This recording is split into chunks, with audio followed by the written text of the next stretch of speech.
అందరికీ నమస్తే అండి. Welcome back to ఓజు cooking. నేను దేవి. మనం దసరా నవరాత్రుల సందర్భంగా విజయవాడలో ఉన్న దుర్గాదేవి, శ్రీశైలంలో ఉన్న భ్రమరాంబికాదేవి 7 రోజుల నుంచి ఏ అవతారాల్లో దర్శనమిచ్చారో మనం ఇప్పటివరకు వీడియోలో చూసామండి.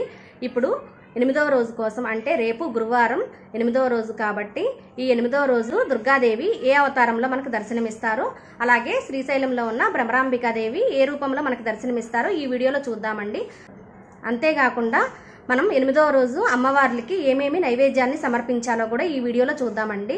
మనం వీడియోలోకి వెళ్లే ముందు ఒక స్మాల్ రిక్వెస్ట్ అండి. ఓజు కుకింగ్ ఛానల్ని ఫస్ట్ టైం చూస్తుంటే కనుక మీరు సబ్స్క్రైబ్ చేసి బెల్ ఐకాన్ని ఆన్లో ఉండేటట్టు చూడండి. అలా అయితే నేను చేసిన వీడియోస్ మీకు నోటిఫికేషన్ రూపంలో వస్తాయి.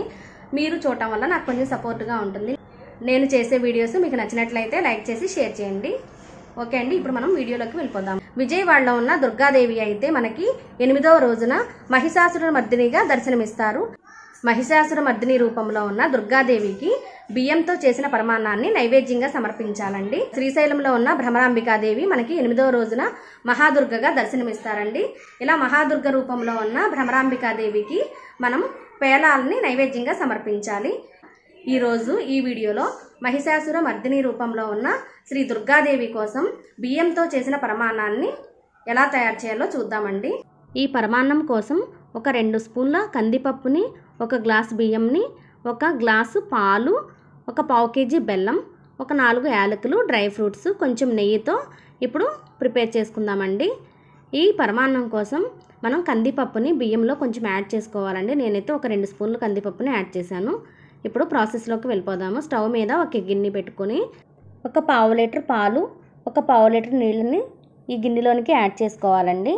ఇలా పాలు నీళ్లు యాడ్ చేసిన తర్వాత పొంగు వచ్చే వరకు ఫ్లేమ్ని హైలో ఉంచుకొని, పాలు పొంగిన తర్వాత మనం బియ్యంని, పప్పుని తీసుకున్నాం కదా, వాటిని యాడ్ చేయాలండి. పాలు అయితే ఇప్పుడు పొంగాయి, నేను బియ్యం కూడా యాడ్ చేశాను.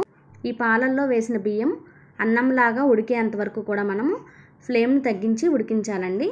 ఇప్పుడైతే అన్నం అయితే ఉడికిపోయింది. దీనిలోనికి మనం బెల్లంని యాడ్ చేసుకోవాలి. నేను పావు కేజీ బెల్లం తీసుకున్నానండి.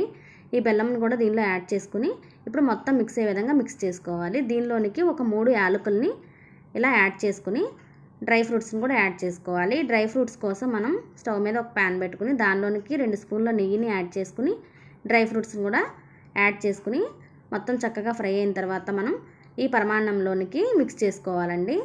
అంతే అండి, చాలా సింపుల్గా బియ్యంతో పరమాన్నాన్ని అయితే ప్రిపేర్ చేసి మనం మహిషాసుర మర్దిని రూపంలో ఉన్న దుర్గాదేవికి నైవేద్యంగా సమర్పించవచ్చు.